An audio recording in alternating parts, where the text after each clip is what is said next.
Good morning, all. I'm so sorry about that. My internet is just acting a little wonky today.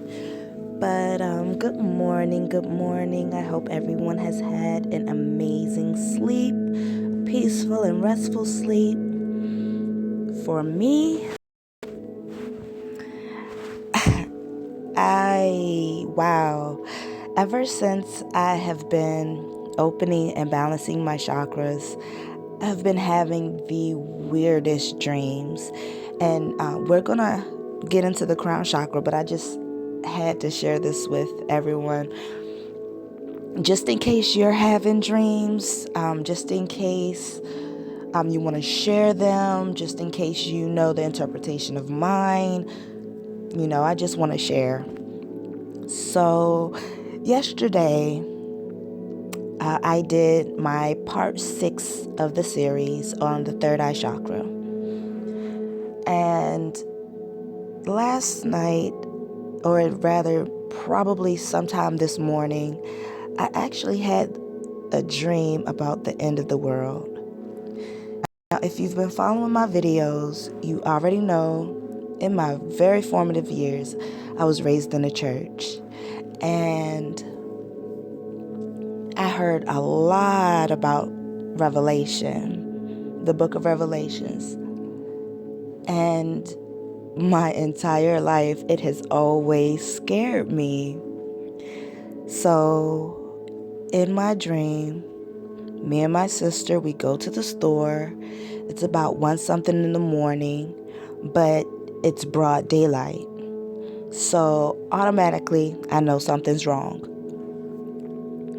So, we run back to the house and ask what's going on. And me, thinking about Revelations, I automatically ask, oh my goodness, is it the end of the world? So, come to find out, there was a meteorite heading straight for Earth. And it was so close that it made everything seem like it was still day. So, I asked how much time we have. So I guess an hour and some change elapsed because I looked and it was 2:29 a.m. And my dad said, 10:10. Oh, I wish I could screenshot this. Every time I see synchronized numbers, I always screenshot. Okay, back on topic. My dad says it'll be any moment now. So I grabbed my entire family close. We're in this big group hug. I say, I love you all. I glance up and I see this big fiery red ball hurtling at us. And on impact, I wake up. That dream rattled me so bad that it was about almost 2 hours ago, and I'm still rattled, but I'm better now. Whew. That dream. You ever had something happen to you that just rattles you so hard, it's hard for you to just come out of it? That's where I'm at right now. But hopefully, as I talk about the crown chakra, and I've also spoken a lot about meditation, I wanted to also give some helpful tips and tricks about meditation as well. I was one of those people that for a very long time, I had no idea how to meditate. I kind of had to learn on my own. So if there's anybody out there that don't really know how to start with meditation, I'm going to help you out with that. And that'll make balancing and healing your chakras a lot easier. Okay? All right, so I've already used up about 5 minutes with the chit chat. So let's get down to the crown chakra, also called the Sahasara. All right. So the crown chakra is your ability to connect spiritually. The element of the crown chakra, remember, all of the upper chakras aren't going to be like elements of the earth or air, or it's going to be the spiritual elements. And this one is color for the crown chakra is white or deep purple, and the location is right at the top of the head. The crown chakra gives us access to higher. Oh goodness, I'm so sorry about that. Well, I don't even know if I can check. Okay, I'm gonna continue on and hope that everything that I did before this is still on here, okay? If not, I'll look back over it and I'll start all over again because I don't want any of you to miss anything. Okay. I'm gonna read this one over again. The crown chakra is primarily associated with the pituitary gland and secondarily to the pineal and hypothalamus. The hypothalamus and pituitary gland work in pair to regulate the endocrine system. Because of its location, the crown chakra is closely associated with the brain and the whole nervous system. Note that energetically, the seventh chakra has a connection with the first chakra, as they both are at the extremities of the chakra system. The crown chakra is the center of knowledge and enlightenment. It's often represented by a blooming lotus flower to express the evolution and growth of the spirit. The crown chakra is associated with the following psychological and behavioral characteristics: consciousness, awareness of higher consciousness, wisdom of what is, and sorry, y'all. I told y'all I was discombobulated from that dream. I'm gonna get it together, though. I promise. All right. The crown chakra is associated with the following psychological and behavioral characteristics: consciousness, awareness of higher consciousness, wisdom, and of what is sacred, connection with the formless and limitless, realization, liberation from limiting patterns, ecstasy, and bliss. The crown chakra is associated with the transcendence of our limitations, whether they are personal or bound to space and time. It is where the paradox becomes normal, where seemingly opposites are one. The quality of awareness that comes with the crown chakra is universal and transcendent. When balanced, you feel grounded, in control of your emotions, intuitive, and connected to the divine. As we are immersed in the energy of the crown chakra, we feel a state of blissful union with all that is, of spiritual ecstasy. This chakra allows access to the utmost clarity and enlightened wisdom. Some describe this chakra as the gateway to the cosmic self or the divine self, to universal consciousness. It is linked to the infinite and the universal. It also governs your ability to relate to your inner self and to others.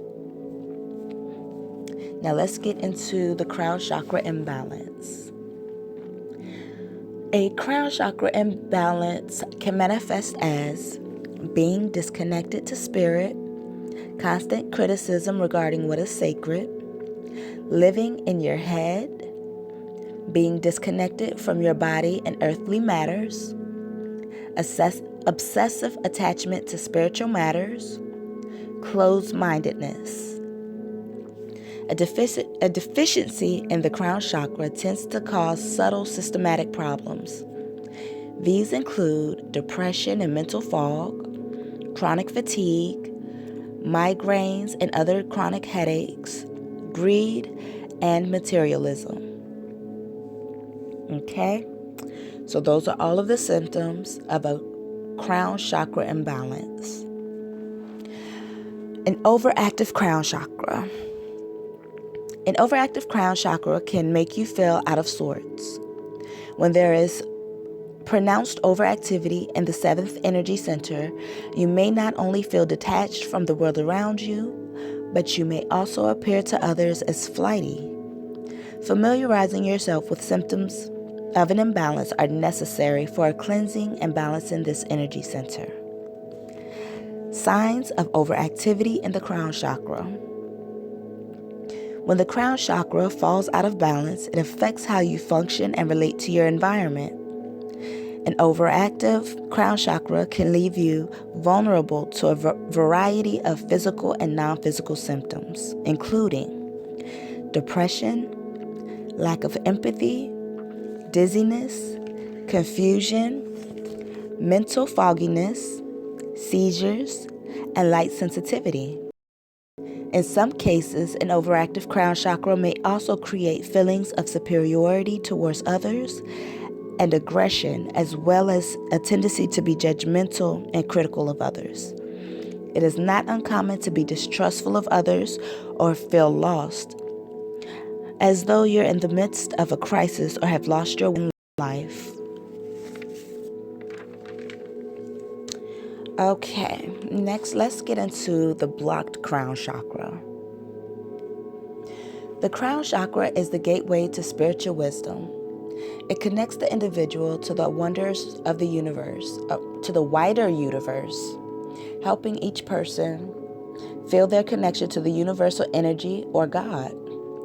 A blocked crown chakra can limit spiritual growth and cause isolation and emotional distress. A blockage in the crown chakra leads to spiritual distress as well.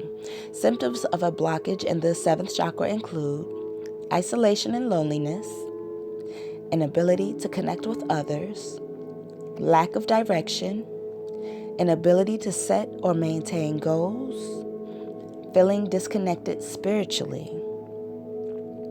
Physical symptoms include neurological disorders, nerve pain, depression, insomnia, Alzheimer's, thyroid and pineal gland disorders, reoccurring headaches or migraines, schizophrenia, and delusional disorders. Okay, so we always want to beware of the signs and symptoms of an imbalance in any of the chakras, a blocked chakra, and an overactive chakra. That way we can always make sure that we heal and balance each one. It's so important. Okay, so let's get into healing a crown chakra blockage. Healing the crown chakra can take many forms. Meditation is one of the most effective methods for balancing the chakras. To open the crown chakra, it can help to visualize a brilliant white or violet light pouring into the top of your head, washing away any blockages. I just wanted to insert that it can actually help to visualize each of your chakras with their associated light, and that light pouring into each area. So for example, the root chakra. It is located near your tailbone. You can visualize a red light pouring into the area of your tailbone. Or the solar plexus chakra. It would help to visualize a yellow light. The solar plexus chakra is in your stomach area, above your navel. So it will help to see a pouring yellow light pouring directly into your solar plexus chakra. Make sense? I want to make sure everybody understands. If you have any questions, any comments, anything at all, feel free to comment below and I will answer any and all comments or questions that you may have, okay? All right. Regular meditation or prayer is the most important factor in healing this chakra. Regular yoga practice can also help with the chakra. Specific poses include supported headstand, plow, supported shoulder stand, lotus, seated forward bend, and reclining bound angle. And I'm actually going to look into the yoga poses for each chakra, and I may actually do a demonstration of each one if I can. I'm not sure if I could do the supported headstand or even the shoulder stand, the supported shoulder stand. I can't guarantee that I can do it. If I can't do it, I will post a picture in the video so that you'll know what I'm talking about. Okay. Reiki is also very useful for resolving blockages in the crown chakra. Reiki practitioners focus the universal energy that runs through every being and help direct it where it's needed. This is especially useful for the crown chakra issues, being that the crown chakra is so closely tied to universal energy.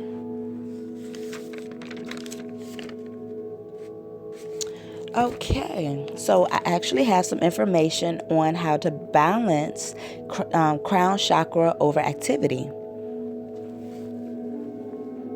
Restoring balance to the 7th chakra is key to maintaining a healthy balance within your chakra system overall.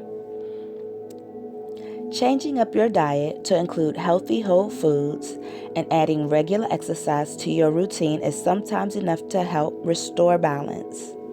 However, if the overactivity is prolonged or severe, energy healing may be necessary to get your energy chakra flow back on track. Incorporating healing frequencies, Reiki or Tai Chi, and even aromatherapy can help alleviate issues of chakra overactivity. Now, beneficial oils for aromatherapy include lavender, which helps you incorporate spirituality into your daily life, sandalwood, which encourages deeper meditation and higher consciousness, rose, which establishes angelic connection, frankincense, which helps you connect with the eternal and divine, cedarwood, which helps strengthen the divine and universal connection, myrrh, which creates a bridge between the universe and earthly plane, and rosewood, which promotes opening of the crown chakra. It is important to note that energy healing takes time to work, so signs and symptoms of an imbalance or blockage may not subside overnight. So me personally, I've told y'all before, I have a playlist that I listen to as I'm sleeping. It's a mix of healing frequencies and Reiki, so that every day I'm better than I was the day before, because I do know that for some of my chakras there are severe blockages, and others there's severe overactivity. So I listen to those every night. And one of the things that I also do is I have in my playlist, I believe it's about 20 minutes each. Balancing of the root chakra, the sacral chakra, the solar plexus chakra, the heart chakra, the throat chakra, the third eye chakra, chakra in order. That way, every single solitary night, I'm getting more and more balanced. All right. Now, lastly, we have crown chakra affirmations that can help heal and balance the crown chakra.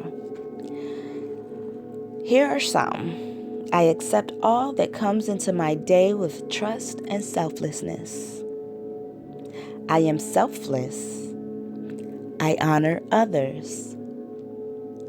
Life will bring me many wonders today.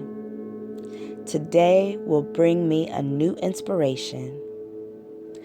Now, I know that somewhere, at some point in time you've seen someone meditating and saying Om, O-M or A-U-M? Now, I never understood why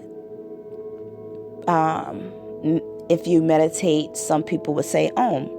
Come to find out that when you say and you draw it out, that is actually this very same vibrational frequency of the crown chakra. So with your words, you can actually make a vibration that will open up your crown chakra. Amazing, right?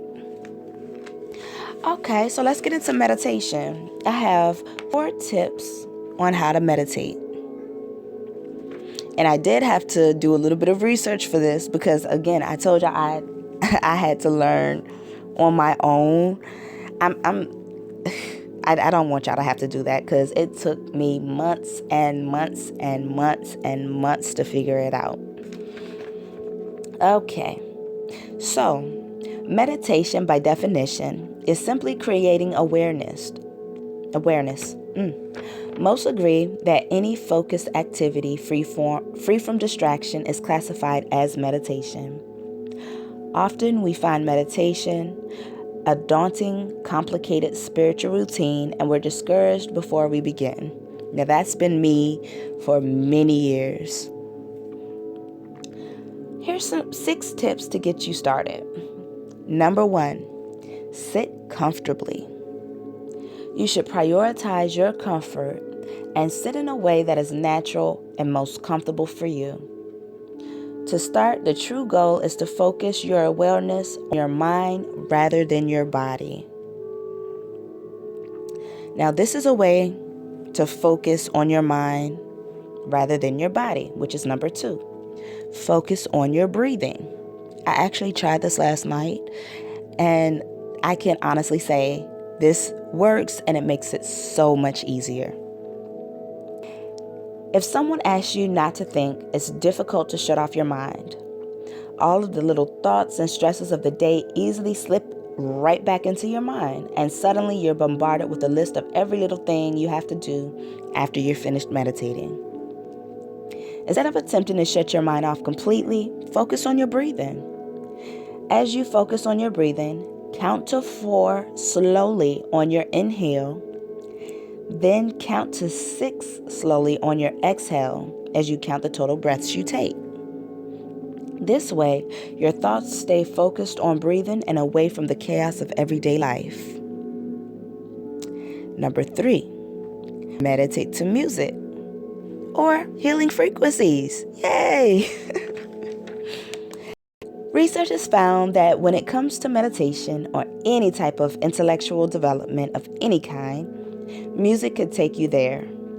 Listening to quiet instrumental music as you meditate will help those new to the practice focus your thoughts on something simple as you concentrate on your breath. So, having the distraction of music while you also focus on your 4 seconds of inhale, 6 seconds of exhale will make it so much easier. You won't even have time to think about anything else. Try to synchronize your breathing with that of the music. It may not be a perfect 1-hour session, but breathing along with the music can help you develop the skills needed for longer meditation. 4, start with small intervals. Sitting still for more than a few minutes is daunting for many people. The harder we try to set aside a certain block of time to meditate, the harder it is to actually follow through. It's common to get swept up in your day and lose the hour you had reserved for your quiet time.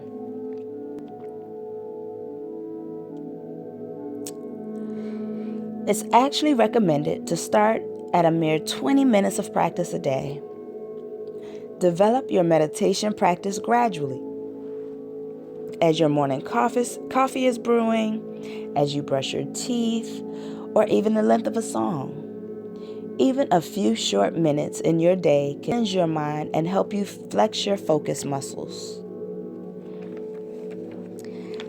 Number 5, the true goal of meditation. Today, our thoughts come and go at a record-breaking speed, and shutting that down completely can be unrealistic. Some meditate for spiritual reasons, others meditate for relaxation, while some meditate for both reasons. Instead of removing all thought, meditation is actually for calming and quieting the mind.